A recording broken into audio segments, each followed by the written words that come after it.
اعوذ باللہ من الشیطان الرجیم بسم اللہ الرحمن الرحیم وَإِذْ تَأَذَّنَ رَبُّكَ لَيَبْعَثَنَّ عَلَيْهِمْ إِلَى يَوْمِ الْقِيَامَةِ مَنْ يَسُومُهُمْ سُوءَ الْعَذَابِ إِنَّ رَبَّكَ لَسَرِيعُ الْعِقَابِ وَإِنَّهُ لَغَفُورٌ رَحِيمٌ صدق اللہ العظیم۔ اس سے پہلے کہ ہم آگے بڑھیں، جو آخری مضمون آیا تھا، جو آیات ہم پڑھ چکے ہیں، ان کے ضمن میں ایک وضاحت ضروری ہے۔ یہ جو ہم نے ابھی دیکھا کہ اس بستی کے لوگ تین قسم کے تین حصوں میں منقسم ہو گئے تھے۔ ایک وہ لوگ جو گناہ میں بڑھے جا رہے تھے، ایک وہ کہ جو خود گناہ تو نہیں کر رہے تھے لیکن روک بھی نہیں رہے تھے، اور ایک وہ کہ جو گناہ سے خود بھی مجتنب تھے اور نہی عن المنکر کا فریضہ آخری وقت تک سر انجام دے رہے تھے۔ صراحت کے ساتھ یہاں جو فرمایا گیا کہ ہم نے بچایا کس کو؟ انجینا الذین ینہون عن السوء، بچایا ہم نے ان کو کہ جو روک رہے تھے بدی سے۔ وَأَخَذْنَا الَّذِينَ ظَلَمُوا بِعَذَابٍ بَئِيسٍ، اور ہم نے پکڑ لیا ان لوگوں کو جو گناہ میں ملوث تھے ایک بہت ہی برے عذاب میں ان کے نافرمانی کی وجہ سے۔ اس سے بعض حضرات نے ایک نقطہ نکالنے کی کوشش کی ہے، اور وہ یہ ہے کہ ایک گروہ کے بارے میں صراحت کے ساتھ آ گیا کہ اس کو بچا لیا، وہ لوگ جو نہی عن المنکر کر رہے تھے۔ ایک گروہ جس کے بارے میں صراحت سے کہا گیا کہ اس پر عذاب آیا، وہ ہے جو گناہ میں ملوث تھے۔ گویا کہ درمیانی گروہ جو ہے اس کے بارے میں یہاں سکوت اختیار کیا گیا ہے۔ ان کو ایک طرح سے امید دلائی جا رہی ہے کہ جو لوگ گناہ سے مجتنب رہیں گے، اگر وہ خود گناہ میں ملوث نہیں ہوئے ہیں تو اس عذاب سے کہ دنیا میں آتا ہے اس سے وہ بچا لیے جائیں گے۔ اور یہ بہت بڑی غلط فہمی ہے۔ یہ ایسی ہی بات ہے جیسے کہ میں نے آپ کو بتایا تھا سورہ مائدہ کے پڑھتے ہوئے کہ جو آیت مبارکہ تھی کہ علیکم انفسکم لا یضرکم من ضل اذا اهتدیتم، تو حضرت ابوبکر رضی اللہ تعالیٰ عنہ کو خطبہ ارشاد فرمانا پڑا کہ لوگوں تم اس آیت سے بالکل غلط نتیجہ نکال رہے ہو۔ اس کا یہ مطلب نہیں ہے کہ دعوت اور تبلیغ اور امر بالمعروف اور نہی عن المنکر تمہاری ذمہ داری نہیں ہے، بلکہ مطلب یہ ہے کہ تم اپنا سب کچھ کر لو، زور لگا لو سمجھانے کا، امر بالمعروف کا، نہی عن المنکر کا، پھر بھی اگر کچھ لوگ اڑے رہے کفر پر اور گناہ پر تو پھر تم پر کوئی وبال نہیں ہے۔ اصل مفہوم یہ ہے، لیکن اس سے انسان جو ہے چاہتا ہے ذمہ داری سے فرار، تو اس کے لیے جہاں کہیں بھی اسے بہانہ ملتا ہے اس قسم کے وہ نقطے تراشتا ہے۔ یہاں یہ سمجھ لیجئے کہ اصل میں نہی عن المنکر نہ کرنا بھی تو جرم ہے۔ فَأَخَذْنَا الَّذِينَ ظَلَمُوا، جو لوگ ظلم کر رہے تھے، ایک دوہرا ظلم کر رہے تھے کہ گناہ میں ملوث بھی تھے، اور دوسرے وہ لوگ تھے کہ جو اگرچہ ملوث نہیں تھے لیکن یہ کہ وہ روک نہیں رہے تھے۔ نہ روکنے کا جرم جو ہے یہ تو موجود ہے۔ اگر نہی عن المنکر فرض ہے، اگر یہ ذمہ داری ہے، تو نہ روکنا جو ہے یہ خود اپنی جگہ پر ایک جرم ہے۔ اس کے لیے میں آپ کو اصل میں ایک حدیث سنا دینا چاہتا ہوں، جو حدیث اس معاملے میں میں سمجھتا ہوں کہ آخری اور نص قطعی کی حیثیت رکھتی ہے۔ اور یہ حدیث جو ہے مولانا اشرف علی تھانوی رحمۃ اللہ علیہ نے خطبات جمعہ جو مرتب کیے ہیں ان میں اس حدیث کو شامل کیا ہے، اور یہ حدیث قدسی ہے۔ اوحى اللہ عز وجل الی جبرائیل علیہ الصلوۃ والسلام ان اقلب مدینہ کذا وکذا باہلھا، اللہ تعالیٰ نے وحی کی حضرت جبرائیل کو کہ فلاں فلاں شہروں کو تلپٹ کر دو، الٹ دو، جیسے کہ عمورہ اور صدوم کے شہروں کے بارے میں حکم آیا۔ قال فقال، حضور فرماتے ہیں اس پر حضرت جبرائیل نے عرض کیا بارگاہ خداوندی میں، رب یا رب ان فیھا عبدک فلانا لم یمسک طرفۃ عین، پروردگار اس میں تو تیرا فلاں بندہ بھی ہے جس نے کبھی پلک جھپکنے جتنی دیر بھی معصیت میں نہیں گزاری، گناہ سے اتنا پاک صاف، نگاہ کا ادھر سے ادھر ہو جانا، اتنا وقت بھی کبھی معصیت میں صرف نہیں کیا، تو کیا اس پر بھی الٹ دوں؟ قال فقال، حضور نے فرمایا، اس پر اللہ تعالیٰ نے ارشاد فرمایا اقلبھا علیہ وعلیہم، الٹو اس بستی کو، پہلے اس پر پھر دوسروں پر۔ وجہ کیا ہے؟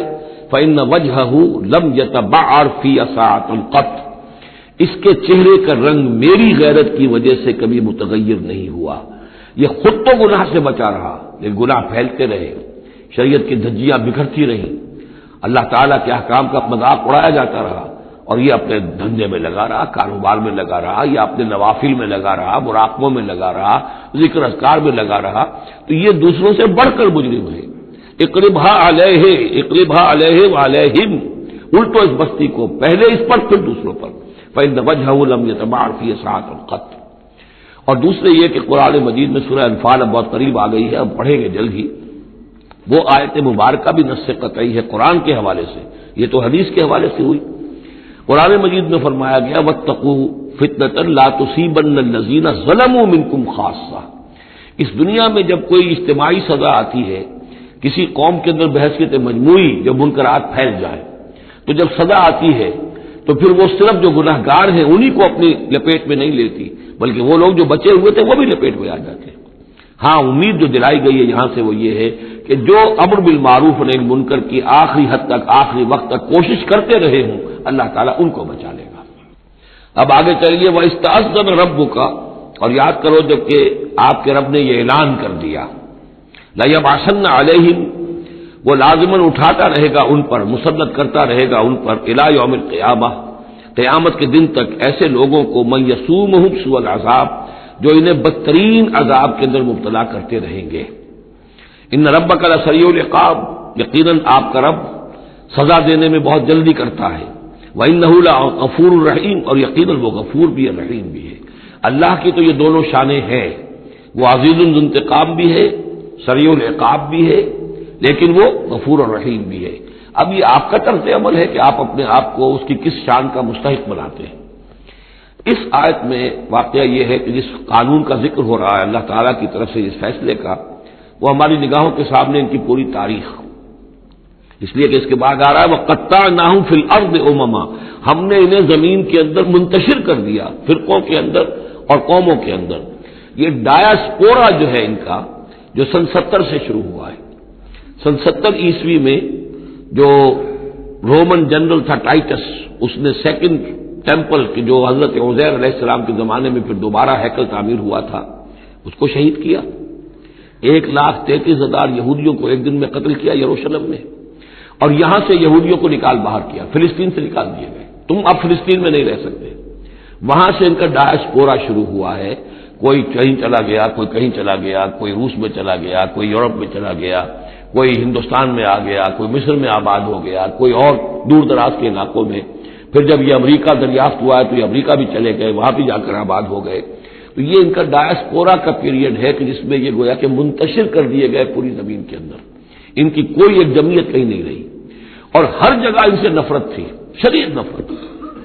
بلکہ ان کے اوپر واقعہ یہ کہ یورپ میں تو بڑا ان کے اوپر ظلم بھی ہوتا تھا، جس طرح چاہتے تھے ان کو وہاں کے عیسائی جو ہیں، جیسا کہ میں بتا چکا ہوں کہ ان کو معلوم تھا کہ یہ جو جن کو ہم خدا مانتے ہیں حضرت عیسیٰ علیہ السلام، ان کو سولی پر چڑھوایا انہوں نے، اور انہوں نے کفر کیا، اور وہ حضرت مسیح علیہ السلام کی شان میں گستاخی کرتے ہیں، حضرت مریم کی شان میں گستاخی کرتے ہیں، تہمتیں لگاتے ہیں، لہذا وہ ان کے درمیان دشمنی رہی۔ اور اس کی آخری مثال اس صدی میں، یعنی دور کی تاریخ تو شاید ہمیں معلوم ہو کہ شاید فیری ٹیلز ہیں، یہ کوئی کہانیاں ہیں جو ہم سن رہے ہیں، اس صدی میں جو ہوا ہٹلر کے ہاتھوں 6 ملین 60 لاکھ یہودی ختم کیے اس نے۔ پورا مشرقی یورپ کا یہودی جو ہے کھینچ کھینچ کر وہاں سے پکڑ پکڑ کر، جہاں تک ہٹلر کی حکومت بنی تھی، جہاں تک اس کی جو گئے تھے فتوحات کا دائرہ، وہاں سے یہودیوں کو کھینچ کھینچ کر کنسنٹریشن کیمپ میں لایا گیا۔ پھر خاص مشینیں ایجاد کی گئی، خاص جو ہیں اس کے لیے ایسے بنائے گئے کہ ان کے لیے اب اتنے لوگوں کو قتل کریں گے تو دفن کہاں کریں، کیا کریں، how to dispose of the dead bodies. تو اسپیشل پلانٹ بنائے گئے کہ ایک بڑے سے ہال میں داخل ہو رہے ہیں، وہاں سارے کپڑے اتروا لیے تاکہ یہ کپڑے بھی استعمال ہوں بعد میں۔ کہا یہ جاتا تھا کہ تمہارے کپڑوں میں جوئیں پڑ گئی ہیں، تو جوؤں کو اس کو ڈیلاؤس کرنے کے لیے ضروری ہے کپڑے اتار کے آگے گیس کے اندر تاکہ وہ جوئیں ختم ہو جائیں گی۔ پھر ان کے بال اتروا دیتے تھے، عورتوں کے بال بھی شیو کر لیے، مردوں کے بھی، ان بالوں سے قالین بنائے انہوں نے جو نازیوں نے اپنے دفتروں میں بچھائے، ہیومن ہیئر کے قالین۔ پھر ان کو لے جا کر ایک گیس چیمبر کے اندر کے سب مر گئے۔ پھر اب وہ بڑے بڑے پٹے جیسے چلتے ہیں مشینیں، بڑے بڑی فیکٹریز کے اندر وہ پٹوں کے اوپر لاشیں چل رہی ہیں، پھر ان کا چورا ہو رہا ہے، جیسے کہ کہیں جو ہے وہ گھاس کاٹا جا رہا ہو یا کوئی اور چارہ جو ہے وہ کترا جا رہا ہو۔ پھر کسی خاص قسم کے کیمیکلز کے اندر ان کو تحلیل کیا کہ آخر میں کیا نکل رہا ہے، نہ کسی گوشت کا پتہ، نہ خون کا پتہ، نہ ہڈی کا پتہ، کسی شے کا پتہ نہیں، ایک بدبودار سیاہ رنگ کا مائع باہر نکل رہا ہے، اور اسے وہ لے گئے اپنے کھیتوں میں اور اسے بنا لیا کھاد۔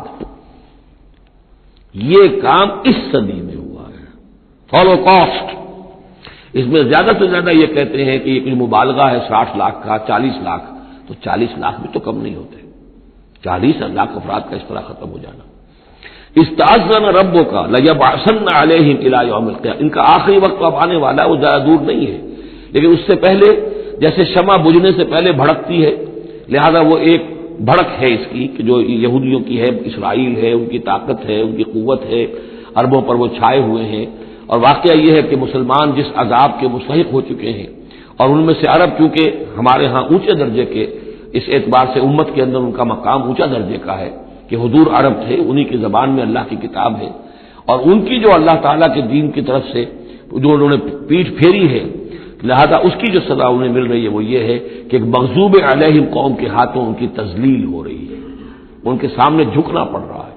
جن کے ساتھ کسی ایک کمرے میں کبھی بیٹھتے نہیں تھے، اب ان کے ساتھ گفت و شنید جو ہے اور ان کے ساتھ بغلگیر ہونے کی نوبت جو ہے وہ آئی ہے. اور ابھی جو کچھ ہونا ہے وہ خیر دوسری بات ہے، میں اس وقت میں نہیں جانا چاہتا. وہ آخری وقت بھی آئے گا کہ پھر جو ہے حضرت مسیح علیہ السلام ہی نازل ہوں گے، اور وہی چونکہ ان کی طرف رسول تھے، رسول اللہ بنی اسرائیل. تو آخری وہ عذاب ہلاکت کہ جو باقی 6 قوموں کا تو آ چکا. حضرت نوح علیہ السلام، حضرت نوح کے سامنے بیٹا جو ہے وہ غرق ہوا کہ نہیں ہوا، حضرت ہود، حضرت صالح، ان سب کے سامنے جو ہے ان کی قومیں ہلاک ہوئیں. تو اب حضرت مسیح کو اٹھا لیا گیا تھا، وہی آئیں گے اور انہی کے ہاتھوں یہ اپنے کیفر کردار کو پہنچیں گے اور ان کا ایک ایک بچہ ختم ہوگا. لیکن اس سے پہلے ان کے ہاتھوں مسلمانوں پر اللہ کے عذاب کے بڑے کوڑے برسیں گے. To add insult to injury کہ ایک یہودی قوم کے ہاتھوں، مغضوب علیہم قوم کے ہاتھوں پٹائی ہوگی، اور جو ہو رہی ہے. لیکن یہ کہ ابھی شدید تر صورت میں اس کا شروع ہونے والا ہے معاملہ. کوئی دنوں کی بات ہے کہ مسجد اقصی شہید کر دی جائے گی اور پھر ایک طوفان جو ہے مڈل ایسٹ میں شروع ہو جائے گا. وَإِسْتَأْذَنَ رَبُّكَ لَيَبْعَثَنَّ عَلَيْهِمْ إِلَىٰ يَوْمِ الْقِيَامَةِ مَن يَسُومُهُمْ سُوءَ الْعَذَابِ. یاد کرو جبکہ آپ کے رب نے یہ اعلان کر دیا تھا کہ وہ لازماً اٹھاتا رہے گا، مسلط کرتا رہے گا ان پر قیامت تک ایسے لوگوں کو جو انہیں بدترین عذاب میں مبتلا کرتے رہیں گے. إِنَّ رَبَّكَ لَسَرِيعُ الْعِقَابِ وَإِنَّهُ لَغَفُورٌ رَحِيمٌ. وَقَطَّعْنَاهُمْ فِي الْأَرْضِ. ہم نے متفرق کر دیا ان کو زمین میں، امماً، فرقے بن گئے، علیحدہ جماعتیں بن گئی، اور اب ان کے جھگڑے ہو رہے ہیں. مختلف علاقوں سے جو لوگ آ کر اسرائیل میں آباد ہو رہے ہیں. اب ظاہر بات ہے سینکڑوں برس تک کچھ یہودی جو ہے روس میں رہے، ان کے اپنے کچھ مزاج اور بن گئے ہیں، ان کی شکلوں کے اندر بھی تبدیلی ہو گئی ہے، ان کی زبان بھی کچھ مختلف ہے. تو اب یہ اسرائیل کے اندر ان کے مابین تصادم ہوتا ہے. منہم الصالحون ومنہم دون ذلک. ان میں سے ہے کچھ لوگ جو صالح بھی ہیں، لیکن یہ کہ ان میں وہ بھی ہے کہ جو دوسری طرح کے ہیں اور طرح کے ہیں. وَبَلَوْنَاهُم بِالْحَسَنَاتِ وَالسَّيِّئَاتِ لَعَلَّهُمْ يَرْجِعُونَ. ہم انہیں بھلائی سے اور برائی سے آزمائش کرتے رہے شاید کہ یہ لوگ لوٹ آئیں. فَخَلَفَ مِن بَعْدِهِمْ خَلْفٌ. لیکن یہ کہ ان کے بعد ایسے ناخلف لوگ ان میں پیدا ہو گئے. وَرِثُوا الْكِتَابَ. وہ کتاب کے وارث ہو گئے، وارث بنے، تورات کے وارث بنے. يَأْخُذُونَ عَرَضَ هَذَا الْأَدْنَىٰ. وہ اس دنیا جو ادنا زندگی ہے، دنیا کی ادنا زندگانی، اسی کے ساتھ و سامان کے پیچھے پڑے رہتے ہیں، حاصل کرتے ہیں حلال سے، حرام سے، جائز سے، ناجائز سے. وَيَقُولُونَ سَيُغْفَرُ لَنَا. اور کہتے ہیں ہمیں تو بخش دیا جائے گا، ہم ابراہیم کی نسل سے ہیں، اسرائیل کی اولاد ہیں، we are the chosen people of the Lord, سَيُغْفَرُ لَنَا، ہمیں بخش دیا جائے گا. وہیں یاتہم عرض مثلہ یاخذوہ. اگر ایسا ہی اور سامان بھی ان کو دیا جائے اور لے لیں گے، حرام سے یہ نہیں دیکھیں گے کہ حلال سے یا حرام سے. الم یؤخذ علیہم میثاق الکتاب. کیا ان سے کتاب کا عہد نہیں لیا گیا تھا؟ جب تورات دی گئی تھی تو عہد لیا گیا تھا اللہ یقول علی اللہ الا الحق، کہ نہیں منسوب کریں گے اللہ کی طرف کوئی بات مگر حق. ودرسوا ما فیہ. اور انہوں نے پڑھا اس کو جو کچھ کہ اس میں تھا. والدار الآخرۃ خیر للذین یتقون. اور یقیناً آخرت کا گھر، پچھلا گھر تو بہتر ہے انہی لوگوں کے لیے جنہوں نے تقوی کی روش اختیار کی. فلا تعقلون. تو کیا تم عقل سے کام نہیں لیتے؟ والذین یمسکون بالکتاب واقاموا الصلاۃ. اور رہے وہ لوگ کہ جو کتاب کو مضبوطی کے ساتھ جنہوں نے تھاما، تمسک کیا کتاب کے ساتھ، اور اقاموا الصلاۃ، نماز قائم کی. انا لا نضیع اجر المصلحین. ایسے مصلحین کا اجر ہم ضائع نہیں کریں گے. بات ہے کہ کوئی نہ کوئی لوگ تو ان کے اندر اچھے رہے، آخری وقت تک بھی رہے. وَإِذْ نَتَقْنَا الْجَبَلَ فَوْقَهُمْ. اور یاد کرو جب کہ ہم نے پہاڑ کو ان کے اوپر اٹھا دیا تھا. كَأَنَّهُ ذُلَّةٌ. ایسے ہو گیا تھا جیسے سائبان ہو. وَظَنُّوا أَنَّهُ وَاقِعٌ بِهِمْ. اور انہیں یقین ہو گیا تھا کہ ابھی ہم پر گرا کہ گرا. خُذُوا مَا آتَيْنَاكُمْ بِقُوَّةٍ. اور ہم نے اس وقت کہا تھا کہ تھامو اس کو مضبوطی کے ساتھ جو ہم نے تمہیں دیا ہے، اس کتاب کو مضبوطی سے تھامو. اس کو پوری قوت کے ساتھ اپنی اس کا تمسک کرو، وَاذْكُرُوا مَا فِيهِ لَعَلَّكُمْ تَتَّقُونَ، اور جو کچھ اس میں ہے اس کو یاد رکھو، مستحضر رکھو، تاکہ تم بچتے رہو اور تمہارے اندر تقویٰ کی روش پیدا ہو جائے۔ اب جو یہ بقیہ حصہ ہے 3 رکوع اس سورہ مبارکہ کے، اس میں بعض بڑے اہم مضامین آ رہے ہیں دین کے فلسفے کے اعتبار سے۔ وَإِذْ أَخَذَ رَبُّكَ مِن بَنِي آدَمَ مِن ظُهُورِهِمْ ذُرِّيَّتَهُمْ، اور یاد کرو جب کہ نکالے اللہ نے، آپ کے رب نے، تمام بنی آدم کی پیٹھوں سے ان کی نسل کو۔ اب یہ کہ یہ اصل میں تو معاملہ ہو رہا ہے عالم الارواح میں، جبکہ ابھی جسد پیدا ہی نہیں ہوئے تھے، لیکن 2 ہی شکلیں ہو سکتی تھی، یا تو لوگوں کو یہ ساری بات پہلے بتائی گئی ہوتی، عالم ارواح ہے، پہلی تخلیق یہ ہے، دوسری تخلیق یہ ہے، عالم ارواح میں یہ قول و قرار دیا گیا۔ عرب کے جو اولین مخاطب تھے حضور صلی اللہ علیہ وسلم کے اور قرآن کے، چونکہ ان کے لیے یہ چیزیں ان کی اس وقت کی استعداد کے اعتبار سے بھاری تھیں، قرآن مجید نے عام فہم الفاظ استعمال کیے۔ جب ہم نے نسل آدم کی تمام ان کی پیٹھوں سے ذریت کو نکال لیا، یعنی یہ کہ جتنے بھی انسان آنے والے تھے دنیا میں، ان سب کی ارواح جو ہیں وہ وہاں موجود تھیں۔ وَإِذْ أَخَذَ رَبُّكَ مِن بَنِي آدَمَ مِن ظُهُورِهِمْ ذُرِّيَّتَهُمْ وَأَشْهَدَهُمْ عَلَىٰ أَنفُسِهِمْ، اور ان کو گواہ بنایا اپنے اوپر، اچھی طرح سوچ سمجھ کر۔ اقرار جو ہوتا ہے جس کو ہم کہتے ہیں بقائمی ہوش و حواس، یہ اقرار کر رہا ہوں، تو پوری طرح ہوش و حواس میں سیلف کانشسنس، یہ میں آپ کو بتا چکا ہوں، ہمارے اندر جو سیلف کانشسنس ہے، خود شعوری، وہ ہے ہی ہماری روح کی بنیاد پر۔ حیوانات میں بھی شعور تو ہے، کانشسنس تو ہے، سیلف کانشسنس نہیں ہے، خود شعوری نہیں ہے، تو یہ خود شعوری کا منبع جو ہے در حقیقت وہ روح ہے۔ تو وہ ارواح موجود تھی، انہیں اپنی ذات کا شعور تھا۔ اشہدہم علی انفسہم، انہیں اپنی ذات کے اوپر خود گواہ بنا کر پھر سوال کیا، الست بربکم، کیا میں تمہارا رب نہیں ہوں، تمہارا مالک، تمہارا آقا؟ قالوا بلا، وہ کہیں گے کیوں نہیں، شہیدنا، ہم اس پر اقرار کرتے ہیں، ہم گواہ ہیں۔ اب یہاں نوٹ کیجئے، جیسے کہ اس سے پہلے آیا تھا سورہ مائدہ میں کہ اہل کتاب تمہارے پاس ہمارا بشیر اور نذیر آ گیا، مبادا تم یہ کہو کہ ہمارے پاس کوئی بشیر اور نذیر نہیں آیا، وہ گویا کہ اتمام حجت تھی اہل کتاب پر۔ سورہ انعام میں آ چکا ہے کہ مبادا تم یہ کہو کہ کتابیں تو دی گئی تھی ہم سے پہلے 2 گروہوں کو، ہم تو جانتے نہیں تھے، عبرانی زبان کی کتاب نہیں پڑھتے تھے، وہ اتمام حجت تھا بنی اسماعیل پر کہ اب تمہارے اندر ہم نے اپنا ایک رسول بھیج دیا صلی اللہ علیہ وسلم، یہ کتاب آ گئی ہے۔ اب تم یہ نہیں کہہ سکتے کہ وہ تو ہم سے پہلے 2 گروہوں پر نازل کی گئی تھی، ہاں اگر ہم پر کہیں نازل کی گئی ہوتی تو ہم ان دونوں سے بڑھ کر بہت زیادہ جو ہے اس سے فائدہ اٹھاتے اور حق پر ہوتے۔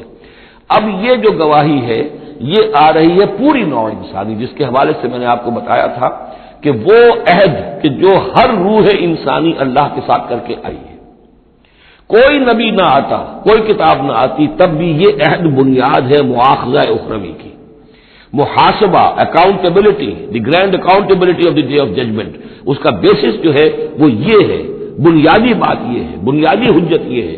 نبوت سے، کتابوں سے، وحی سے، یہ تو اتمام حجت ہوا ہے، اضافی شے ہے۔ اللہ نے امتحان کو اور آسان کر دیا نوع انسانی کے لیے، لیکن بنیادی حجت جس کی بنا پر ہر انسان رسپانسبل ہے، اکاؤنٹیبل ہے، وہ یہ عہد ہے۔ ان تقولوا یوم القیامت انا کنا عن ھذا غافلین، مبادا تم کہو قیامت کے دن کہ ہم تو اس سے غافل تھے۔ او تقولوا انما اشرک آباؤنا من قبل، یا تم یہ کہو، یہ پلی لے لو کہ ہمارے آباء و اجداد سے انہوں نے شرک کیا تھا، وَكُنَّا ذُرِّيَّةً مِّن بَعْدِهِمْ، ہم ان کے بعد ان کی نسل میں سے تھے، ہم ان کے راستے پر چلتے رہے، لہذا اصل جرم تو ان کا ہے، ہمارا نہیں۔ أَفَتُهْلِكُنَا بِمَا فَعَلَ الْمُبْطِلُونَ، تو کیا پروردگار تو ہمیں ہلاک کرے گا ان لوگوں کے فعل کی وجہ سے کہ جنہوں نے یہ باطل ایجاد کیا تھا؟ ایجاد تو انہوں نے کیا تھا، ہم تو موجد نہیں ہیں، ہم تو ان کے مقلد تھے، متبع تھے۔ وَكَذَلِكَ نُفَصِّلُ الْآيَاتِ وَلَعَلَّهُمْ يَرْجِعُونَ، اور اسی طریقے سے ہم اپنی آیات کو تفصیل سے بیان کر دیتے ہیں تاکہ وہ لوٹیں، شاید کہ وہ لوٹیں، سوچیں، غور کریں، رجوع کریں۔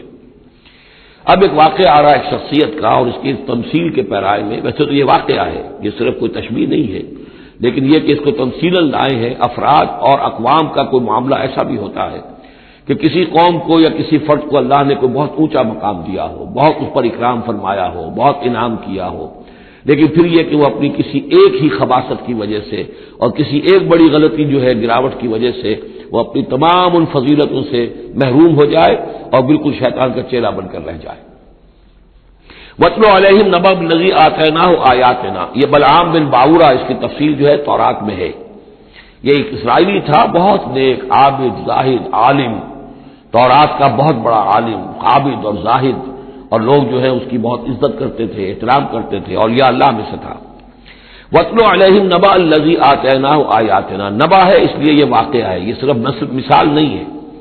ان کو سنائیے خبر اس شخص کی جس کو ہم نے اپنی آیات عطا کی تھی۔ اس سے میں یہ مفہوم لیتا ہوں کہ صاحب کرامت بزرگ تھا، یعنی جو آیات جو ہے یہاں پر خاص طور پر کرامت کے لیے آ رہا ہے۔ فَانْسَلَخَ مِنْهَا، وہ اس میں سے نکل بھاگا، فَأَتْبَعَهُ الشَّيْطَانُ، تو شیطان اس کے پیچھے لگ گیا۔ یہاں بھی ایک نقطہ بہت اہم ہے، پہلے انسان خود غلطی کرتا ہے، شیطان مجبور نہیں کر سکتا کسی کو غلطی پر۔ ان عبادی لیس لک علیہم سلطان، کوئی اختیار کسی بندے پر شیطان کو حاصل نہیں ہے، غلطی خود کرے گا، اب شیطان جو ہے اس کا پیچھا کرے گا، اور اب اس کو، جس کو ہم کہتے ہیں ہمارے پنجاب میں یہ کہا جاتا ہے برے کو گھر تک پہنچا کے رہنا، کہ اب یہ کہ اسے کہیں راستے میں چھوڑے گا نہیں، بلکہ برائی کی آخری منزل تک پہنچائے گا۔ وَاتْلُ عَلَيْهِمْ نَبَأَ الَّذِي آتَيْنَاهُ آيَاتِنَا فَانْسَلَخَ مِنْهَا فَأَتْبَعَهُ الشَّيْطَانُ فَكَانَ مِنَ الْغَاوِينَ، تو وہ ہو گیا گمراہوں میں۔ وَلَوْ شِئْنَا لَرَفَعْنَاهُ بِهَا، ہم چاہتے تو اسے ان آیات اور جو بھی اس کے پاس علم تھا اس کے ذریعے سے ہم اسے اور بلند کرتے اور اونچا مقام دیتے، وَلَكِنَّهُ أَخْلَدَ إِلَى الْأَرْضِ، مگر وہ تو زمین کی طرف دھستا چلا گیا۔ یہ زمین کی طرف دھسنا کیا ہے؟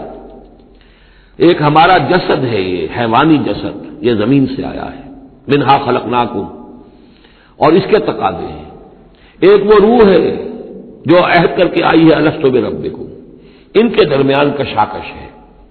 روح چاہتی ہے اوپر اٹھنا، کل شیء یرجع الی اصلہ، ہر شے اپنی بنیاد اور اپنی جڑ کی طرف، اپنے منبع اور سرچشمے کی طرف لوٹنا چاہتی ہے، لہذا روح اوپر اٹھنا چاہتی ہے، وہ اوپر سے آئی ہے۔ یہ جسم جو ہے، یہ ہمارا حیوانی جسد، یہ زمین سے آیا ہے، اس کی ساری توجہات زمین کی طرف ہیں، یہیں کا مال و متاع ہو، یہیں سے اس کی خوراک آ رہی ہے، یہیں سے اس کی تقویت کا سامان آ رہا ہے، ساری چیزیں یہ۔ اب یہ جو کشاکش ہے، انسان کی روح وہ اللہ کی طرف جانا چاہتی ہے، اور یہ جسم جو ہے یہ دنیاوی لذتوں میں، عیش میں، دنیا کے اندر جو ہے حلال سے حرام سے جو بھی حاصل کیا جا سکے، بابر بعیش کوش، یہ عالم دوبارہ نیست۔ اب اگر کوئی شخص فیصلہ کر لیتا ہے زمین کی طرف بیٹھنے کا، تو گویا کہ اب اس نے اپنے آپ کو اللہ تعالی کی توفیق سے وہ محروم کر لیا۔ فانسلخ منہا، اب روح سسکتی رہے گی، احتجاج کرتی رہے گی، سسکتی رہے گی، ایک وقت میں آ کر شاید وہ مر جائے، اس پر موت وارد ہو جائے، اور وہ زندہ ہونے کی شکل میں بھی وہ در حقیقت ایک مقبرہ بن جائے یا تعزیہ بن جائے کہ روح اس کے اندر دفن ہو چکی ہے۔ تو نظر آ رہا چلتا پھرتا انسان، حقیقت میں وہ انسان تو مر چکا، اندر روح جو ہے وہ دفن ہو چکی، اب جو چل رہا ہے وہ حیوان انسان چل رہا ہے، وہ انسان جو تھا وہ تو مر چکا۔ تو یہ ہے وَلَكِنَّهُ أَخْلَدَ إِلَى الْأَرْضِ، زمینی خواہشات، زمینی آرزوئیں، یہ نچلے درجے کی صفری قسم کی خواہشات، صفری آرزوئیں اور امنگیں، وَاتَّبَعَ هَوَاهُ، اور اس نے پیروی کی اپنی خواہشات کی، فَمَثَلُهُ كَمَثَلِ الْكَلْبِ، تو اس کی مثال کتے کی سی ہے، إِن تَحْمِلْ عَلَيْهِ يَلْهَثْ أَوْ تَتْرُكْهُ يَلْهَثْ، وہ ہر وقت ہی ہانپتا رہتا ہے، کوئی اس کے اوپر بوجھ رکھیے تب بھی ہانپے گا، اور ویسے بھی وہ اس کی زبان باہر نکلی ہوتی ہے، ہانپتا رہتا ہے۔ اسی طرح کا معاملہ ہے کہ اللہ نے تو اس کو اپنی نعمتیں عطا کی، لیکن وہ بدبخت ان کی قدر کرنے کی بجائے اس کتے کے مانند ہانپنے لگا اور زمین ہی کی طرف، اور کتا آپ نے دیکھا ہوگا چلتا ہوا سونگتا جاتا ہے زمین کو، ہر وقت سونگے گا زمین کو۔ ذالک مثل القوم الذین کذبوا بآیاتنا، یہی مثال ہے اس قوم کی بھی جنہوں نے ہماری آیات کو جھٹلایا۔ اور یہاں پھر نوٹ کیجئے کہ پاکستانی قوم اس کی سب سے بڑی مثال ہے۔ پاکستان کا بن جانا معجزہ تھا، کسی حساب کتاب میں آنے والی شے نہیں۔ پھر پاکستان کا قائم رہ جانا معجزہ تھا، انگریزوں کو بھی اور ہندوؤں کو بھی یقین تھا کہ پاکستان قائم نہیں رہ سکتا، وائبل نہیں ہے، ختم ہو جائے، لیکن یہ کہ پاکستان قائم رہا۔ سن 65 میں اس کا بچ جانا معجزہ تھا، اتنی یقینی بات تھی کہ BBC ٹیلی ویژن کے اوپر دکھا دیا گیا فال آف لاہور، لاہور جو ہے وہ بھارتی فوج داخل ہو چکی ہے، قبضہ کر چکی ہے، اتنی یقینی بات تھی۔ شام کو جم خانہ میں شراب پینے کا پکا پروگرام تھا، لیکن خوف طاری کر دیا اللہ تعالیٰ نے ان کے دلوں پر، شاید ہمارا کوئی گھیراؤ کیا جا رہا ہے، کوئی ریزسٹنس نہیں ہے، کیا ہوا ہے؟ یہاں ہم غافل پڑے ہوئے تھے، ریزسٹنس کیا ہوتی، لیکن بجائے اس کے کہ وہ یہ سمجھتے کہ یہ غافل ہیں اور ریزسٹنس اس لیے نہیں ہو رہی، ان کے دلوں میں سألقی فی قلوب الذین کفروا الرعب، میں ان کافروں کے دلوں میں رعب ڈال دوں گا، وہ رعب پڑ گئے، پاکستان بچ گیا۔ تو یہ ساری چیزیں ہیں، معجزے پر معجزے ہیں، لیکن یہ سب اس لیے تھا کہ ہم اس ملک کو ہم نے حاصل کیا تھا اسلام کے نام پر، اسے تجربہ گاہ بنائیں گے، اسے ایک نمونہ بنا دیں گے پوری دنیا کے لیے، پوری دنیا دیکھے گی کہ اسلام کیا ہے، اسلام کا عادلانہ نظام کیا ہے۔ قائد اعظم نے کہا تھا ہم اس لیے پاکستان چاہتے ہیں کہ ہم عہد حاضر میں اسلام کے اصول حریت و اخوت و مساوات کا نمونہ دنیا کے سامنے پیش کریں، وہ کہاں ہے؟ فانسلخ منھا، ان تمام آیات سے ہم نکل بھاگے ہیں، شیطان کی پیروی کی ہے، اور جو حال ہوا ہے 2 لخت ہو چکے ہیں، اور ابھی کیا حال ہوگا، جو نئی صورتحال جو ہے اس ملک کے اندر اب کھدبد ہونے لگی ہے، پکنے لگی ہے، اس کی صورتحال کیا بنے گی واللہ اعلم۔ ذالک مثل القوم الذین کذبوا بآیاتنا، یہی مثال اس قوم کی بھی ہے جس نے ہماری آیات کو جھٹلایا۔ فاقصص القصص لعلہم یتفکرون، تو اے نبی آپ یہ چیزیں سنا دیجئے، شاید یہ تفکر کریں، شاید کہ یہ غور کریں، آپ یہ باتیں ہماری سنا دیجئے۔ سا مثلا القوم الذین کذبوا بآیاتنا، بری ہے مثال اس قوم کی جنہوں نے ہماری آیات کو جھٹلایا، وانفسہم کانوا یظلمون، اور وہ خود اپنی جانوں کے اوپر ظلم ڈھاتے رہے۔ من یہد اللہ فہو المہتدی، جسے اللہ ہدایت دیتا ہے وہی ہدایت یافتہ ہوتا ہے، ومن یضلل فاولئک هم الخاسرون، اور جس کی گمراہی کے اوپر اللہ تعالیٰ کی طرف سے مہر قائم ہو جائے تو وہ تو تباہ ہونے والے ہی ہیں۔ وَلَقَدْ ذَرَأْنَا لِجَهَنَّمَ كَثِيرًا مِنَ الْجِنِّ، اب یہ تیسری بات آ گئی حکمت قرآنی کی۔ دیکھیے پہلے وہ عہد الست جو عالم ارواح میں ہم نے کیا تھا، اچھا اس عہد الست کے حوالے سے ہم پر یہ بات واضح ہو گئی، ایک ہمارا روحانی وجود ہے اور ایک ہمارا حیوانی وجود ہے۔ اگر ہماری توجہ اور ساری دلچسپی حیوانی وجود پر ہوگی تو ہم ظاہر بات ہے کہ پھر اس بلعام بن باورا کی مثال بن جائیں گے، انفرادی سطح پر بھی اور قومی اور اجتماعی سطح پر بھی۔ اب تیسری بات آ رہی ہے کہ انسانوں میں سے کثیر انسان وہ ہے جو نظر آتے ہیں انسان، حقیقت میں انسان نہیں ہے، حیوانوں کی سطح پر ہے۔ وَلَقَدْ ذَرَأْنَا لِجَهَنَّمَ كَثِيرًا مِنَ الْجِنِّ وَالْإِنسِ، ہم نے جہنم کے لیے پیدا کیے ہیں بہت سے جن اور انس۔ لہم قلوب لا یفقہون بہا، ان کے دل تو ہیں لیکن ان سے غور نہیں کرتے، تفقہ نہیں کرتے۔ وَلَهُمْ أَعْيُنٌ لَا يُبْصِرُونَ بِهَا، ان کی آنکھیں ہیں ان سے دیکھتے نہیں۔ وَلَهُمْ آذَانٌ لَا يَسْمَعُونَ بِهَا، ان کے کان ہیں لیکن ان سے سنتے نہیں۔ اولئک کالانعام، یہ چوپایوں کے مانند ہیں، بل ہم اضل، بلکہ ان سے بھی گئے گزرے ہیں۔ اولئک هم الغافلون، یہی لوگ ہیں کہ جو غافل ہیں۔ یعنی یہ کہ جب انسان ہدایت سے منہ موڑتا ہے اور جب ہٹ دھرمی پر اتر آتا ہے اور جب اللہ تعالیٰ دلوں پر مہر کر دیتا ہے اور ان کی سماعت پر کانوں پر مہر لگا دیتا ہے، ان کی آنکھوں پر پردے ڈال، اب یہ کیا رہ گئے؟ اب یہ انسان نہیں رہے، ان کے دل تو ہے تفقع سے خالی ہے، مہر لگ چکی ہے۔ آنکھیں تو ہے، حیوانوں کا سا دیکھنا دیکھ رہی ہے، کتا بھی دیکھ لیتا ہے گاڑی آ رہی ہے مجھے بچنا ہے، انسان نے بھی دیکھ لیا، لیکن یہ دیکھنا حیوانی دیکھنا ہے۔ انسانی دیکھنا تو کچھ اور ہوتا ہے، کسی شے کو دیکھے اور اس کی حقیقت پر غور کرے۔ اہل نظر ذوق نظر خوب ہے، لیکن جو شے کی حقیقت کو نہ دیکھے وہ نظر کیا۔ لیکن یہ انسانی دیکھنا جو ہے، دیدن دیگر آموز سنیدن دیگر آموز، وہ دوسری قسم کا دیکھنا سیکھو، دوسری قسم کا سننا سیکھو۔ وہ سننا جو دل سے سنا جاتا ہے، وہ دیکھنا جو دل سے دیکھا جاتا ہے۔ لیکن جب ان کے دلوں پر مہر ہو گئی، ان کے کانوں پر مہر ہو گئی، ان کی آنکھوں پر پردے پڑ گئے، اب ان کا حال کیا ہے؟ لہم قلوب لا یفقہون بہا ولہم اعین لا یبصرون بہا ولہم آذان لا یسمعون بہا اولئک کالانعام بل هم اضل، یہ چوپایوں کے مانند ہیں بلکہ ان سے بھی گئے گزرے۔ اس لیے کہ چوپایوں کو تو اللہ نے پیدا ہی اس لیول پر کیا تھا، ان کو پیدا کیا تھا بہت اونچے مقام پر۔ یہی سورۃ التین کا مضمون ہے، والتین والزیتون وطور سینین وہذا البلد الامین لقد خلقنا الانسان فی احسن تقویم ثم رددناہ اسفل سافلین، انسان پیدا کیا گیا اس بلند ترین مقام کے اوپر مسجود ملائک، لیکن پھر جب یہ گرتا ہے تو سب سے نچلوں میں سب سے نیچے ہوتا ہے۔ تو یہ وہ لوگ ہیں اولئک کالانعام بل هم اضل اولئک هم الغافلون، یہی لوگ ہیں جو غافل ہیں، اس دنیا میں رہتے ہیں حیوانوں کی طرف، کھایا پیا چرا چگا اور جو ہے بس دنیا کی لذتیں اٹھائیں اور مر گئے، کچھ ہوش نہیں کہ کیوں ہم پیدا کیے گئے، کون ہمارا خالق ہے، کون ہمارا مالک ہے، زندگی کاہے کے لیے ہے، زندگی آمد برائے بندگی، زندگی بے بندگی شرمندگی، کو مرنے کے بعد کہیں کسی کے سامنے حاضری ہے، کوئی جواب نہیں، کچھ نہیں، کوئی ہوش نہیں۔ وَلِلَّهِ الْأَسْمَاءُ الْحُسْنَىٰ، اور تمام اچھے نام اللہ ہی کے ہیں، فادعوہ بہا، تو پکارو انہیں اس کے ذریعے سے، پکارو اللہ کو ان کے ذریعے سے۔ ایک نقطہ یہاں نوٹ کر لیجئے، قرآن مجید سے کہیں اللہ تعالیٰ کے لیے لفظ صفت ثابت نہیں ہوتا۔ ویسے حدیث میں ہے، میں صرف بیان کر رہا ہوں، قرآن میں نہیں۔ قرآن میں اللہ کے لیے لفظ آتا ہے نام، اسما، یہ سب اللہ کے نام ہیں۔ ویسے یہ کہ صفاتی نام ہے، یہ دوسری بات ہے، لیکن صفات کا لفظ جو ہے، صفت کا لفظ اللہ کے لیے ایجاباً مثبت طور پر قرآن میں کہیں نہیں آیا۔ نام ہے اللہ کے، اور نام جو ہے در حقیقت کسی ایک ہی شے کے 100 نام ہو سکتے ہیں۔ تلوار کے 5000 نام ہیں، تلوار تو ایک ہی شے ہے نا، لیکن اس کے مختلف اوصاف کے اعتبار سے بہت سے نام اس کے عرب رکھ لیتے تھے۔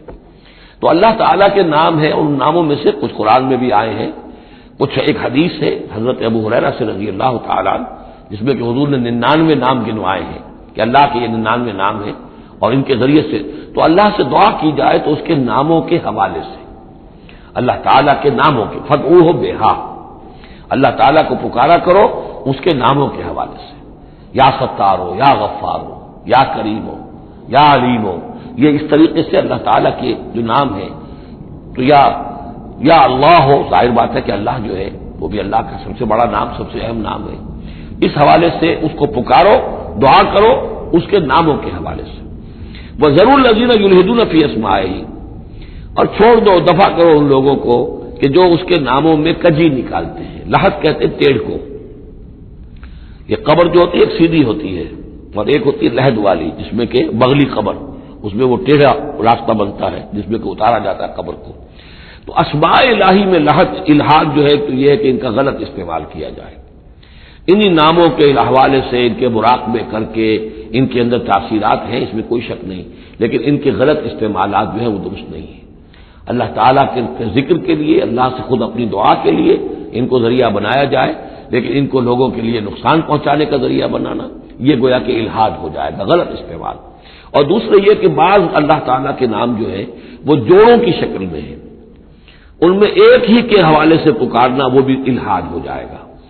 المعز المذل، یہ اب جوڑا ہے، وہی عزت دینے والا ہے، وہی ذلت دینے والا ہے، لیکن اگر آپ نے یا مذلو یا مذلو یا مذلو کہنا شروع کر دیا تو یہ الحاد ہو جائے گا۔ اے ذلیل کرنے والے، اے ذلیل کرنے والے، اے ذلیل کرنے والے، جہاں دونوں لفظ آنے چاہیے، یا معز ہو یا مذل ہو، اے وہ کہ جو عزت دینے والا ہے اور اے وہ کہ جو ذلیل کرتا ہے۔ یہ دونوں نام جو ہے الرافع والخافض، ایک وہ ہے کہ جو اٹھانے والا ہے، اونچا کرنے والا ہے اور نیچے گرانے والا ہے، وہ الخافض بھی ہے، الرافع بھی ہے، المعز بھی ہے، المذل بھی ہے، المحیی بھی ہے، الممیت بھی ہے، زندہ رکھنے والا بھی ہے، موت وارد کرنے والا بھی ہے۔ تو یہ جو جوڑوں کے نام ہیں ان کو ساتھ ساتھ ہی ہمیشہ رکھنا چاہیے۔ وَذَرُوا الَّذِينَ يُلْحِدُونَ فِي أَسْمَائِهِ سَيُجْزَوْنَ مَا كَانُوا يَعْمَلُونَ، القریب وہ بدلہ پائیں گے اپنے اعمال کا۔ وَمِمَّنْ خَلَقْنَا أُمَّةٌ يَهْدُونَ بِالْحَقِّ وَبِهِ يَعْدِلُونَ، اور جو انسان ہم نے پیدا کیے ہیں ان میں یقیناً ہر دور میں کچھ لوگ رہے ہیں، ایسی جماعتیں رہی ہیں، اور جیسے کہ حضور نے ضمانت دی ہے کہ میری امت میں ایک طبقہ، ایک جماعت، ایک گروہ ضرور، لا تزال فی امتی طائفۃ قائمین علی الحق، حق پر قائم رہے گی۔ تو فرمایا وہ یہدون بالحق، جو حق کی ہدایت بھی دیتے رہیں گے، اور بہی یعدلون، اور حق ہی کے ساتھ عدل بھی کرتے رہیں گے۔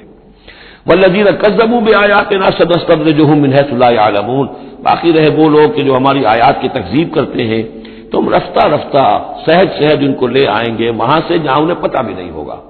استدراج اسے کہتے ہیں کہ ایک شخص کفر کے راستے میں بڑھتا جا رہا ہے، لیکن اس کی کامیابیاں دنیا میں بڑھتی جا رہی ہیں، وہ اور بڑھ رہا ہے اور بڑھ رہا ہے، وہ سمجھ رہا ہے اللہ کا فضل ہو رہا ہے مجھ پر، حالانکہ اصل میں اللہ تعالیٰ نے اس کی رسی دراز کی ہے تاکہ اور گناہ جو اس نے کمانے ہیں وہ کما لے۔ اس کو استدراج کہتے ہیں، اور یہ بہت بڑا فتنہ ہے۔ بسا اوقات ایک انسان غلط راستے پر چل رہا ہے، لیکن وہ اس استدراج کی وجہ سے یہ سمجھ بیٹھتا میں صحیح راستے پر ہوں، تبھی تو اللہ کی رحمت آ رہی ہے، تبھی تو مجھے کامیابی مل رہی ہے، قدم قدم پر جو ہے کامیابی میری قدم بوسی کر رہی ہے۔ نہیں، یہ استدراج ہے۔ والذین کذبوا بآیاتنا سنستدرجهم من حیث لا یعلمون، ہم آہستہ آہستہ انہیں پکڑ لیں گے جہاں سے انہیں پتہ بھی نہیں ہوگا۔ وَأُمْلِي لَهُمْ، آپ ان کو ڈھیل دیں گے، ان قیدی متین، میری چال بہت مضبوط ہے۔ جب وہ مچھلی جو ہے کانٹا اس کی حلق میں اب پھنس چکا ہے، اب اس کی ڈور جو ہے آپ ڈھیل کرتے رہیے، کوئی حل نہیں، ان قیدی متین، کہیں جانے والی نہیں ہے۔ اولم یتفکروا، کیا یہ لوگ تفکر نہیں کرتے، غور و فکر نہیں کرتے؟ ما بصاحبہم من جنہ، ان کے جو ساتھی ہیں یعنی محمد صلی اللہ علیہ وسلم، انہیں کوئی جنون نہیں ہے، کوئی جن ان پر نہیں آ گیا ہے۔ یہ بھی وہی انداز ہے سرچنگ کوسچن، ذرا غور کرو، کبھی تم نے سوچا ہے، کہہ تو دیتے ہو تم، کبھی سوچا ہے یہ محمد صلی اللہ علیہ وسلم جو تمہاری نگاہوں کے سامنے ہے، ان کی سیرت، ان کا کردار، ان کی شخصیت، ان کی طہارت، ان کی صفائی، نظافت، یہ چیزیں ایسی ہیں کہ جن کے بارے میں کوئی شخص یہ کہہ سکے کہ ان پر کوئی جن آ گیا ہے یا ان کا کوئی دماغی توازن ٹھیک نہیں رہا۔ ما بصاحبہم من جنہ، کوئی ان کو جنون نہیں ہے، کوئی جن ان کے اوپر نہیں آ گیا، ان هو الا نذیر مبین، نہیں ہے یہ مگر ایک واضح طور پر خبردار کر دینے والے۔ اولم ينظروا فی ملکوت السماوات والارض وما خلق اللہ من شیء، اور کیا یہ لوگ غور و فکر نہیں کرتے آسمانوں اور زمین کی سلطنت میں اور جو اللہ تعالیٰ نے چیزیں بنائی ہیں، وان عسى ان يكون قد اقترب اجلهم، اور کیا انہیں یہ گمان نہیں ہے ہو سکتا ہے کہ ان کی مہلت ختم ہوا چاہتی ہو، ان کی اجل، لیکن لامت اجل، ہر قوم کے لیے ایک اجل معین ہے، تو تم کیسے نہ چنت ہو گئے ہو سکتا ہے کہ تمہاری وہ اجل اب قریب آ چکی ہو۔ ان یکون قد اقترب اجلهم فبأي حدیث بعدہ یؤمنون، تو اب اس کے بعد اور کس شے پر، کس بات پر یہ ایمان لائیں گے؟ من یضلل اللہ فلا ہادی لہ، جس کو اللہ گمراہ کر دے گا یا جس کی گمراہی پر اللہ کی طرف سے مہر تصدیق ثبت ہو جائے گی، اب اسے کوئی ہدایت دینے والا نہیں۔ وَيَذَرُهُمْ فِي طُغْيَانِهِمْ يَعْمَهُونَ، اور وہ چھوڑ دے گا ان کو ان کی سرکشی میں اندھے ہو کر آگے بڑھتے ہوئے۔ یسألونک عن الساعۃ ایان مرساھا، اے نبی آپ سے پوچھتے ہیں یہ قیامت کب آئے گی، آپ ہمیں بہت ڈراتے رہتے ہیں قیامت قیامت قیامت کب آئے گی، کب لنگر انداز ہوگی؟ قل انما علمها عند ربی، کہہ دیجئے اس کا علم تو میرے رب کے پاس ہے۔ لا یجلیھا لوقتھا الا ھو، نہیں روشن کرے گا اسے اس کے وقت پر مگر خود وہ، اس کا وقت سوائے اللہ کے کسی کے علم میں نہیں، کسی فرشتے کے علم میں نہیں ہے، کسی کے علم میں نہیں ہے، وہی ہے لا یجلیھا لوقتھا، اپنے اس وقت معین کے اوپر خود ہی اسے روشن کرے گا۔ ثقلت فی السماوات والارض، ویسے وہ آسمانوں اور زمین ہی کے اندر اٹھی ہوئی ہے، حمل اسی کے اندر ہے اس کا، یعنی یوں سمجھیے کہ ہر شے کے اندر جو تخلیق کی گئی ہے اس کی فنا بھی اسی شے میں موجود ہے، ہر تخلیق جو ہے اس کی ایک اجل مسمى ہے، تو گویا کہ اس کی موت اس کے ساتھ ہی ہے، ہم اپنی موت اپنے ساتھ لیے پھر رہے ہیں۔ اسی طرح یہ کائنات جو ہے جس کی تخلیق کی گئی ہے، یہ گویا کہ وہ جو جیسے کسی کا حمل ہوتا ہے عورت کا، وہ حمل لیے پھر رہی ہو، اسی طریقے سے یہ کائنات اپنی اس قیامت کو اٹھائے پھر رہی ہے۔ ثقلت فی السماوات والارض لا تأتیکم الا بغتۃ، لیکن نہیں آئے گی تم پر مگر اچانک۔ یسألونک کأنک حفی عنہا، اے نبی آپ سے تو اس طرح پوچھتے ہیں گویا کہ آپ اس کی کھوج میں لگے ہوئے ہیں، آپ کو یہی فکر دامنگیر ہے قیامت کب آئے گی، حالانکہ آپ کا اس سے کوئی سروکار نہیں، یہ ہمارا معاملہ ہے۔ قل انما علمها عند اللہ، کہہ دیجئے اس کا علم تو صرف اللہ کے پاس ہے، ولکن اکثر الناس لا يعلمون، لیکن اکثر لوگ علم نہیں رکھتے۔ قل لا املک لنفسی نفعا ولا ضرا، کہہ دیجئے مجھے کوئی اختیار نہیں ہے خود اپنی جان کے بارے میں بھی، نہ کسی نفع کا اور نہ ضرر کا، الا ما شاء اللہ، سوائے اس کے کہ جو اللہ چاہے۔ ولو كنت اعلم الغیب لاستكثرت من الخير، اور اگر مجھے علم غیب حاصل ہوتا تو میں تو بہت سا خیر جمع کر لیتا، میرے پاس علم غیب نہیں ہے، یہ جیسا کہ ہم پہلے پڑھ چکے سورہ نام میں۔ کہہ دیجئے میں نہ تم سے یہ کہتا ہوں کہ میں فرشتہ ہوں، نہ میں یہ کہتا ہوں کہ میرے پاس علم غیب ہے، نہ میں یہ کہتا ہوں کہ میرے پاس اللہ کے خزانے جو ہیں وہ میرے قبضہ قدرت میں ہیں، کچھ بھی نہیں۔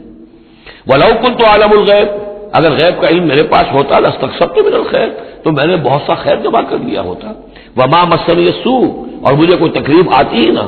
ان انا الا نذیر وبشیر لقوم یؤمنون، نہیں ہوں میں کچھ بھی مگر یہ کہ ایک بشیر اور نذیر ہوں، خبردار کرنے والا، بشارت دینے والا، لقوم یؤمنون، ان لوگوں کے لیے کہ جو ایمان والے ہوں۔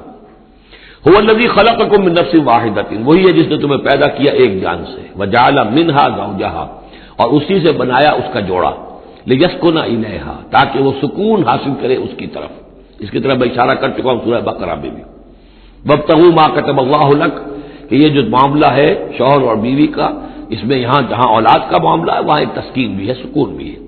فلما تغشاها، تو جب شوہر ڈھانپ لیتا ہے اپنی بیوی کو، حملت، اور اسے حمل ہو جاتا ہے، حملا خفیفا، اور وہ ہلکا حمل ہوتا ہے، پتہ بھی نہیں چلتا کہ کوئی حمل ٹھہر گیا ہے، فمرت بہ، تو وہ اس کو لے کر چلتی پھرتی رہتی ہے۔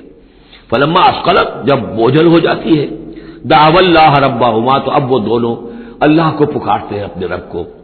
لئن آتیتنا صالحا، اے اللہ اگر یہ بچہ تو ہمیں عطا کر دے گا صحت مند، صحیح، درست، ہر نک سکھ سے صحیح ہو، اس کے تمام اعضاء درست ہوں.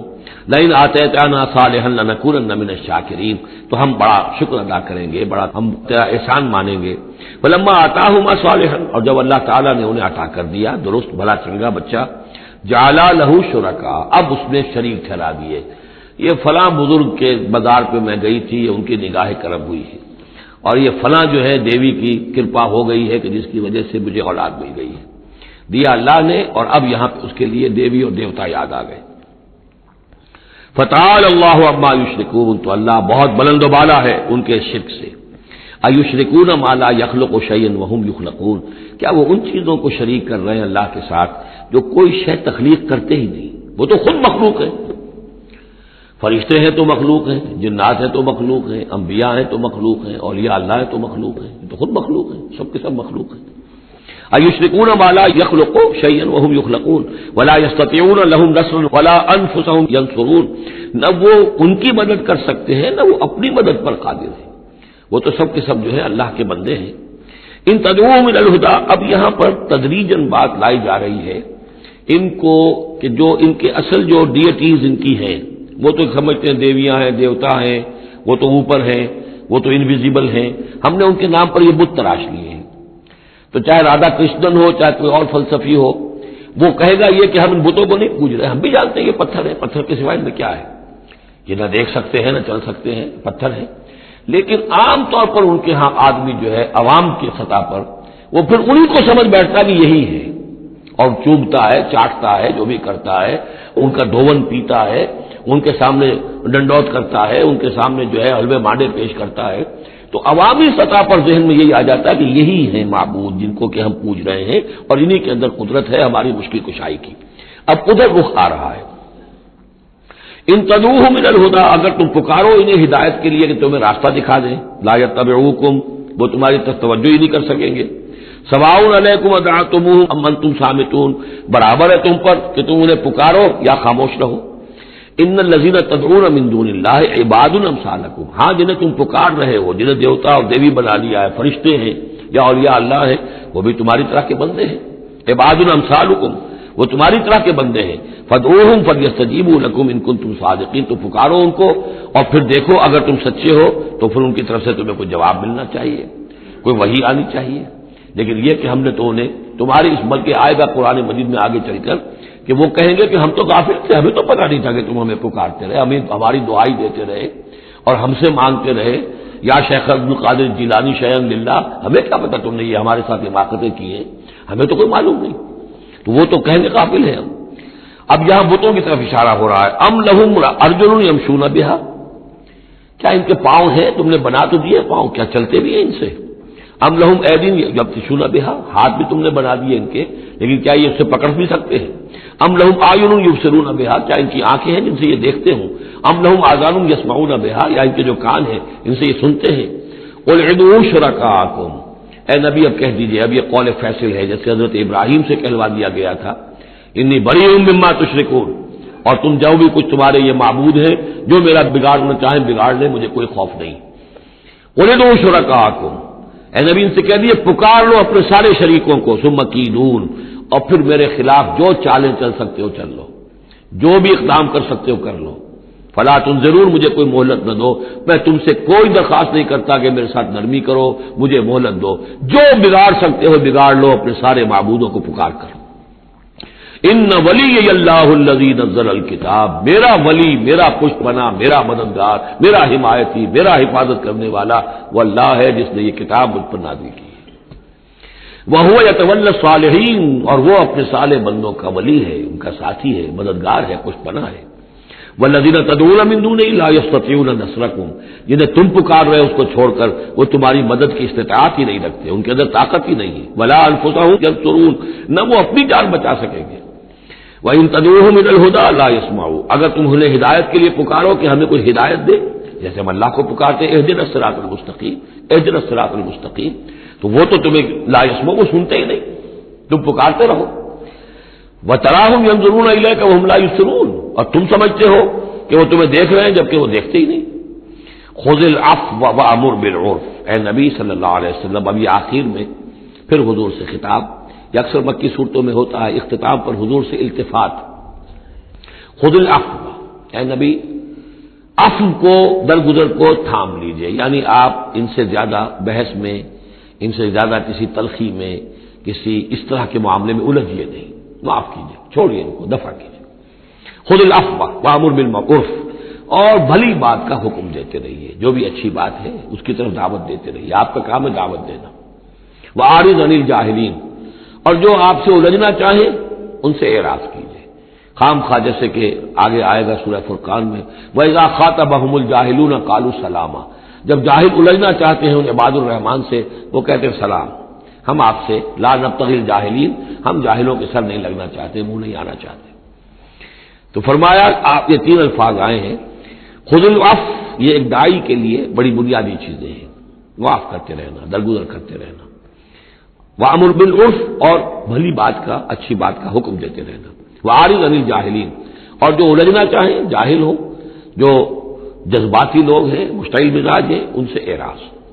وَإِمَّا يَنزَغَنَّكَ مِنَ الشَّيْطَانِ نَزْغٌ، اور اگر کبھی کوئی چھوٹ لگ ہی جائے آپ کو شیطان کی طرف سے،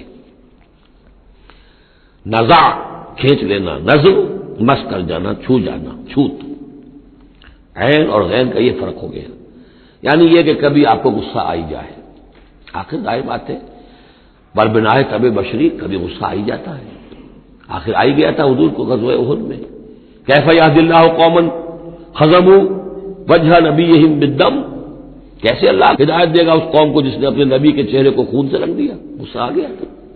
لیس لک من الامر، اے نبی آپ کے ہاتھ میں اختیار نہیں ہے، ہدایت اور ضلالت کا اختیار ہمارے ہاتھ میں ہے۔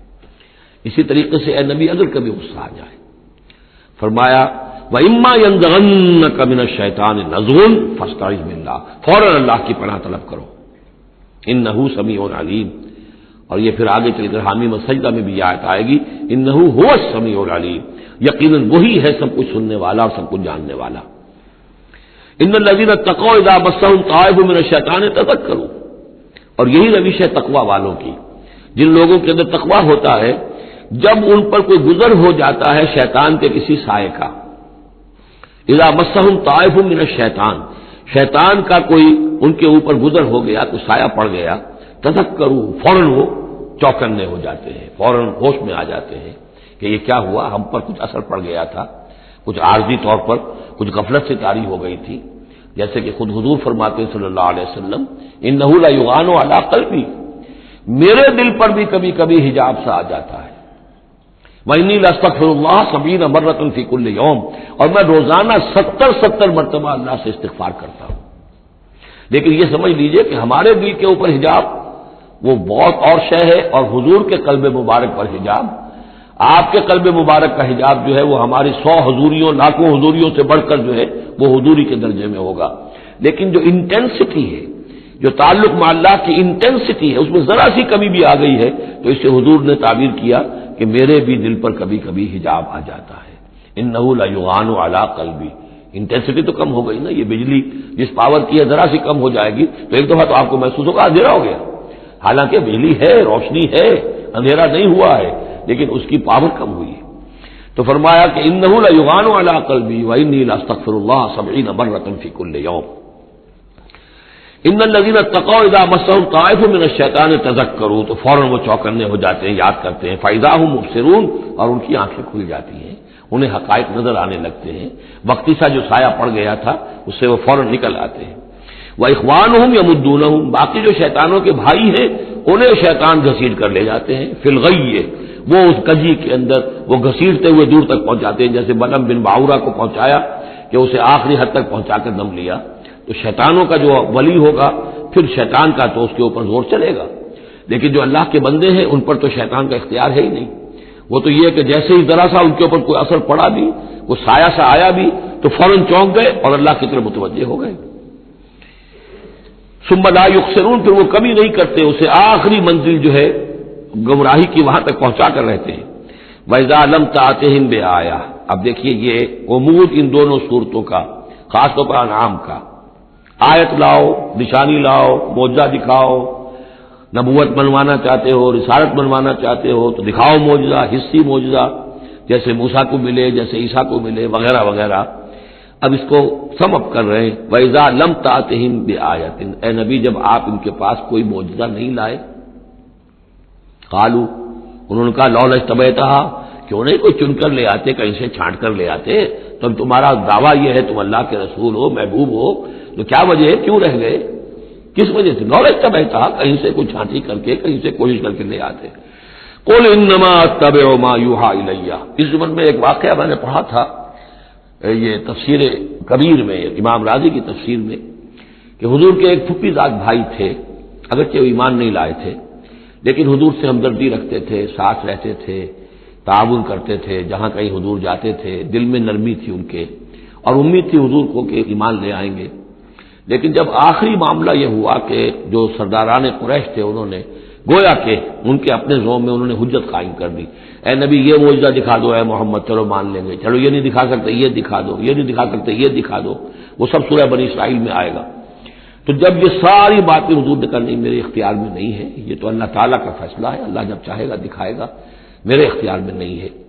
تو پھر وہاں سے حضور جب اٹھے سب وہاں تو شور مچ گیا، پھر ظاہر بات ہے کہ وہ تو تالی پٹ گئی ہوگی کہ بس رہ گئے ان کی، اب تو یہ تو ہمارے جو عوام ہے انہوں نے کہا ہوگا کہ ہمارے سردار تو جیت گئے، اس لیے کہ یہ تو ناکام رہ گئے، انہوں نے تو آخری درجے میں کہہ دیا یہ نہیں دکھا سکتے یہ دکھا دو، یہ نہیں دکھا سکتے یہ دکھا دو، یہ معجزہ نہیں تو یہ دکھا دو، یہ نہیں تو یہ دکھا دو، کوئی بھی نہیں دکھا سکتے۔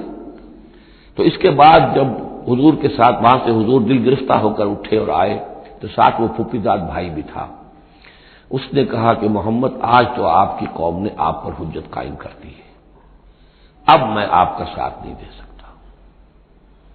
یعنی یہ ہے کہ جو اثر پڑتا تھا لوگوں کے اوپر کہ اب تو حجت آپ پر قائم ہے، تو جس کو میں نے کہا تھا سورہ انعام کا وہ مقام کہ ان کان کبر علیک اعراضهم فإن استطعت فتبتغي نفقا في الارض او سلما في السماء فتأتيهم بآية، اے نبی اگر آپ پر بہت بھاری گزر رہا ہے، شاق گزر رہا ہے ان کا اعراض، تو اگر آپ میں طاقت ہے تو کہیں زمین میں سرنگ لگا لیجئے، کہیں آسمان پر سیڑھی لگا لیجئے، اور کہیں سے جہاں سے آپ لا سکتے ہو لے آئیے، ہم نہیں دکھائیں گے۔ تو واقعہ یہ ہے کہ انسان اس کو اپنے اوپر طاری کرے، اس صورتحال میں ویژولائز کرے اپنے آپ کو، تو کس قدر ضیق میں اس وقت محمد رسول اللہ صلی اللہ علیہ وسلم کی شخصیت آ چکی تھی۔ وَإِذَا لَمْ تَأْتِهِمْ بِآيَةٍ، اور جب آپ نہیں لائے ان کے پاس کوئی نشانی، قَالُوا لَوْلَا اجْتَبَيْتَهَا، کیوں نہیں لے آئے کہیں سے؟ قُلْ إِنَّمَا أَتَّبِعُ مَا يُوحَىٰ إِلَيَّ، کہہ دیجئے میری حیثیت تو صرف یہ ہے کہ میں پیروی کر رہا ہوں اس کی کہ جو میری طرف وحی کی جا رہی ہے، اس سے بڑا میں نے دعویٰ نہیں کیا، نہ خدائی کا، نہ کوئی علم غیب کا دعویٰ کیا، نہ میں نے یہ کہا کہ اللہ کے خزانے میرے دستے تصرف میں ہیں، میں نے کوئی دعویٰ نہیں کیا۔ ھذا بصائر من ربکم، اور یہ تمہارے رب کی طرف سے بصیرت افروز باتیں ہیں جو میں تمہارے سامنے پیش کر رہا ہوں، میں خود پیروی کر رہا ہوں اس کی اور تمہارے سامنے پیش کر رہا ہوں۔ وہدی ورحمۃ لقوم یؤمنون، اور یہ ہدایت ہے اور رحمت ہے ان لوگوں کے حق میں جو ایمان لانے والے ہیں۔ وَإِذَا قُرِئَ الْقُرْآنُ فَاسْتَمِعُوا لَهُ وَأَنصِتُوا، اور جب قرآن پڑھا جا رہا ہو تو تم اسے پوری توجہ سے سنا کرو۔ سمع یسمع کے معنی سننا، اور استمع یستمع پوری توجہ کے ساتھ، ارتکاز توجہ کے ساتھ سننا، کان لگا کر، کان دھر کر سننا۔ وانصتوا، اور خود خاموش رہا کرو۔ اسی آیت کو دلیل بناتے ہیں وہ حضرات جو یہ سمجھتے ہیں کہ امام کے پیچھے جہری قرأت میں پڑھنا نہیں چاہیے، اس لیے کہ ظاہر بات ہے کہ جب امام پڑھ رہا ہے تو آپ کو پوری توجہ سے امام کی قرأت کو سننا چاہیے، خود پڑھنے کی طرف توجہ کریں گے تو پھر اس کے سننے کی طرف توجہ جو ہے وہ نہیں رہے گی۔ اور یہاں خاص حکم بھی ہے انصتوا، خود خاموش رہو، لعلکم ترحمون، تاکہ تم پر رحم کیا جائے۔ واذکر ربک فی نفسک تضرعا وخیفا ودون الجہر من القول بالغدو والآصال، اور اپنے رب کو یاد کرتے رہا کرو اپنے جی ہی جی میں، تضرعا، عاجزی کرتے ہوئے، گڑ گڑاتے ہوئے۔ اس عاجزی اور گڑ گڑانے کی انتہا ہے وہ دعا جو میں نے نقل کی ہے، جو مسلمانوں پر قرآن مجید کے حقوق کے نام سے میرا کتاب چاہے اس کے آخر میں مقام عبدیت، اللہم انی عبدک وابن عبدک وابن امتک فی قبضتک ناصیتی بیدک ماض فی حکمک عدل فی قضاؤک، اے اللہ میں تیرا بندہ ہوں، غلام ہوں، میرا باپ بھی تیرا بندہ اور غلام تھا، میری ماں تیری ادنا کنیز تھی، میں تیرے قبضہ قدرت میں ہوں، میرے پورے وجود میں تیرا ہی حکم جاری و ساری ہے، اور تو جو بھی میرے بارے میں فیصلہ کرے عدل فی قضاؤک، وہ یقیناً حق پر اور عدل پر مبنی ہے۔ یہ عاجزی۔ اسألوک بکل اسم هو لک، میں تجھ سے درخواست کر رہا ہوں تیرے ہر نام کے حوالے سے تیرا ہے، علمتہ احد من خلقک، جو تو نے کسی اپنی مخلوق کو سکھایا، او انزلتہ فی کتابک، یا اپنا نام تو نے اپنی کسی کتاب میں نازل فرمایا، اب استاثرت بہ فی مکنون الغیب عندک، یا اپنے اس نام کو تو نے اپنے پاس ہی غیب میں ہی کہیں چھپا کر رکھا ہوا ہے، خزانہ بنایا ہوا ہے۔ میں ان تمام ناموں کے حوالوں سے کے حوالے سے واسطے سے آپ سے درخواست کرتا ہوں ان تجعل القرآن ربیع قلبی ونور صدری وجلاء حزنی وذہاب ہمی وغمی، قرآن کو میرے سینے کا نور بنا دے، میرے دل کا سرور بنا دے، میرے تفکرات کا ازالے کا ذریعہ بنا دے، میرے غموں کا اور تفکرات اور جو بھی پریشانیاں ہیں ان کے ازالے کا ذریعہ بنا دے۔ یہ ہے دعا محمد رسول اللہ کی۔ اب خاص طور پر چونکہ آیت پہلے آ گئی تھی وَإِذَا قُرِئَ الْقُرْآنُ فَاسْتَمِعُوا لَهُ وَأَنصِتُوا، تو اسی کے حوالے سے یہ دعا جو ہے یہ خاص طور پر جو ہے مسلمانوں پر قرآن مجید کے حقوق اور کیا عظمت قرآن کی ہے کہ اللہ تعالیٰ سے جو سوال کر رہے ہیں حضور کہ قرآن کو التجعل القرآن ربیع قلبی ونور صدری، میرے سینے کا نور، میرے دل کی بہار بنا دے۔ وَاذْكُرْ رَبَّكَ فِي نَفْسِكَ تَضَرُّعًا وَخِيفَةً، اور یاد کرتے رہا کرو اپنے رب کو اپنے جی میں گڑ گڑاتے ہوئے عاجزی کے ساتھ، اور خیفہ خوف کے ساتھ، دون الجہر من القول، اور بلند آواز سے نہیں پست آواز سے۔ لیکن یہ ضرور ہے کہ آدمی دعا مانگے تو ایسے مانگے کہ خود سن لے۔ اس میں یہ ہوتا ہے کہ ایک تو دعا وہ مانگ رہا ہے، ایک اس کی سماعت بھی اس دعا سے استفادہ کرتی ہے۔ نماز میں بھی اگر اکیلا انسان نماز پڑھ رہا ہو تنہا، تو جو رکعتیں ہیں چاہے سری بھی ہوں ان کو ایسا ضرور پڑھے کہ جیسے خود وہ سن رہا ہے، اس حد تک جو ہے تاکہ وہ نماز میں جو پڑھ رہا ہے اس کے ساتھ اس کی سماعت بھی اس سے مستفید اور مستنیر ہوتی چلی جائے۔ بالغدو والآصال، اور یہ آپ ذکر کرتے رہے اللہ کا اپنے جی میں عاجزی کے ساتھ اور خوف کے ساتھ، اور یہ کہ زیادہ بلند آواز سے نہیں بلکہ پست آواز سے، صبح کے وقت بھی اور شام کے اوقات میں بھی۔ جیسے میں نے توجہ دلائی تھی سورہ نام کے شروع میں، نور ہمیشہ قرآن میں واحد آئے گا، ظلمات ہمیشہ جمع، اسی طرح غدو یہ ہمیشہ ایک، اور آصال اصیل کی جمع ہے یعنی شام کے اوقات، اور اس میں اشارہ ہے کہ صبح کی نماز ایک ہی ہے جو اللہ تعالیٰ نے فرض رکھی ہے۔ اور جیسے ہی لدلوک الشمس الی غسق اللیل، سورج ذرا ڈھلنا شروع ہوتا ہے، مغرب کی طرف ذرا اترنا شروع ہوتا ہے، وہاں سے لے کے پے بپے نمازیں ہیں، ظہر ہے، عصر ہے، مغرب ہے، عشاء ہے، تو یہ جو ہے یہ آصال جمع کا صیغہ ہے۔ بالغدو والآصال، غدو والآصال، ولا تکن من الغافلین، اور غافلوں میں سے نہ ہو جائیے۔ ان الذین عند ربک، یقیناً وہ بزرگ ہستیاں، وہ ملائکہ مقربین، وہ ملائے اعلیٰ جو اپنے رب کے پاس ہیں، مقربین ہیں، قریب ترین ہیں، وہ جس کے بارے میں امیر خسرو نے کہا ہے کہ خدا خود میر محفل بود اندر لامکاں خسرو، محمد شمع محفل بود شب جائے کہ من بودم۔ ایک لامکاں کی محفل وہ بھی ہے جہاں کا میر مجلس اللہ ہے اور جہاں فرشتے ہیں، ملائکہ مقربین ہیں، اور محمد رسول اللہ روح محمدی وہاں گویا کہ چراغ اور شمع کی حیثیت سے ہے۔ تو ان الذین عند ربک لا یستکبرون عن عبادتہ، وہ جو اس کے قریب ترین ہیں وہ بھی اس کی عبادت سے استکبار نہیں کرتے، استکبار کی بنیاد پر عبادت سے دستکش نہیں ہوتے۔ وَيُسَبِّحُونَهُ، اور اس کی تسبیح کرتے رہتے ہیں، وہ لہو یسجدون، اور اس کے لیے سجدے کرتے رہتے ہیں۔ بارک اللہ لی ولکم فی القرآن العظیم ونفعنی وإیاکم بالآیات والذکر الحکیم۔